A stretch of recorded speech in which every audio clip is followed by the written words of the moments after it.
Masvidal wants to act all hard, and in a certain sense, he is right.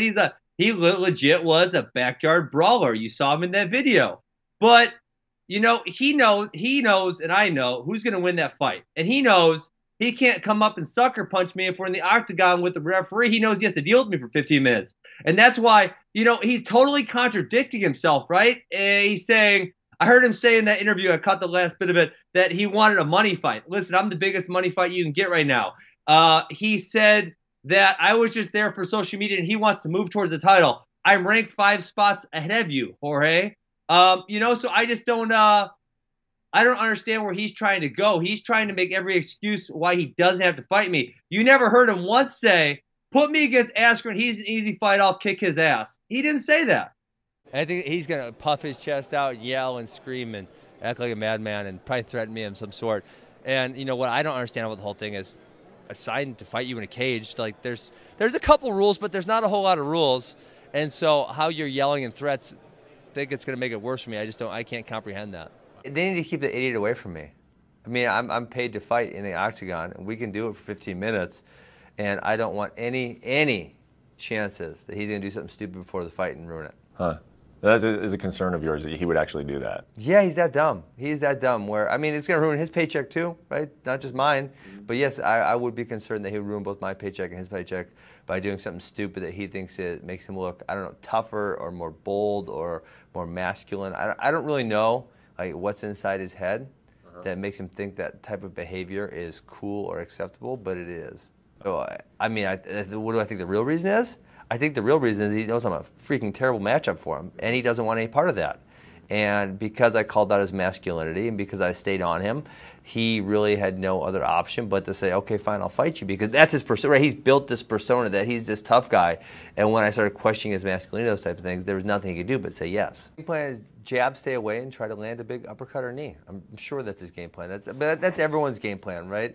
And I think the thing that has to make most of the division even more nervous again is against Robbie, is what you saw is I can take a big shot. It's not really a big deal. I'm just going to keep coming forward, and I'm going to get you, and I'm going to take you down, and then I'm going to do what I want to you. And so, if that's George's game plan, which I'm sure it is, it's now it's got to look like an even less viable game plan than it did previously. And on top of that, Robbie's a power puncher. Robbie hits really hard. George is more of a volume striker. And has he had a few knockouts in his career? Sure, he has, right? But when you look at his career, he's more of a volume striker. He's got a lot of decisions on his record. And so, if you're thinking, hey, he's going to put me down with one shot, I think that's probably unlikely. We talked earlier about how he has this insane amount of dislike. He said something ridiculous last week about he wants to end my bloodline, which I thought was hilarious because I already have 3 kids. So unless you're planning a murder on the rest of my family, that's pretty sick and disturbing, you're not going to end my bloodline, George, because I have 3 children. Right. But when you say stuff that's like as crazy as that is, it's so obvious that I'm under your skin. I make you upset, and then you can't even verbalize why I make you upset. And so if we come in contact again, that is only going to get worse, right? It's going to get worse and worse and worse and worse. And generally speaking, we'll say a very high majority of the time, people who are that angry fight very poorly. Mm. He's an idiot, and I will happily stay away from him. I'm getting paid to fight him on July 6th. He can punch me all he wants in that 15 minutes. And if he has so little control over his own emotional state, then I'll give him his space. That's fine. UFC 239 will be full and utter domination by me. How do you beat him? Any way I want. But how do you think? I dominate him whole time. Finish him? Possibly. Can't guarantee that.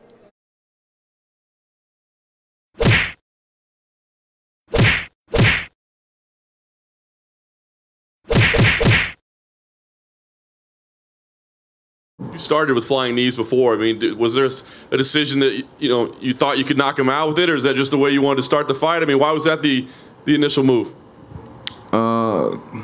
He's so predictable, man. He's a scrub. But a part of me just wanted to throw it out there so he knew, like, if you do shoot like an idiot, like you only know how to, your head's gonna get clipped, and that would put the brakes on him, and then I'd beat him up for 14 minutes and 30 seconds and execute him. Or, he took the bait. I put my hands behind my back. He probably thought we were gonna fucking patty kick it up or something. I don't know, but he walked right into it. I saw some criticism. People say the punches weren't really necessary. Maybe they were super necessary. Why were they necessary? What do you mean? Why were they not necessary? Because he was already knocked out at that point. But the referee hadn't pulled me off. And my job is to hit somebody till the referee pulls me off. So to those people, I would say maybe don't watch him and may go back to soccer. Man, there's not too many people that I've disliked. I have over 50 pro fights, and he's one of them, you know. He talked about my manhood, talked about my culture, my ethnicity. Where do we draw? Why do certain people get to do stuff online? So you could do anything. Everything is cool before a fight. You're allowed to do and say whatever you want. Like other fighters are not doing, talking about people's religions, wife, even kids. That's cool. But after a fight, I'm not allowed to showboat and rub it in your face so you and guys like you could see it and be like, maybe I don't talk so much shit because when I cross one of these real motherfuckers, they're going to make me pay for it, man. They're going to embarrass the shit out of me. And it's not over for Ben either. He still has to deal with me. If I see him at Whole Foods, I'm going to still slap that dude up because I don't like him.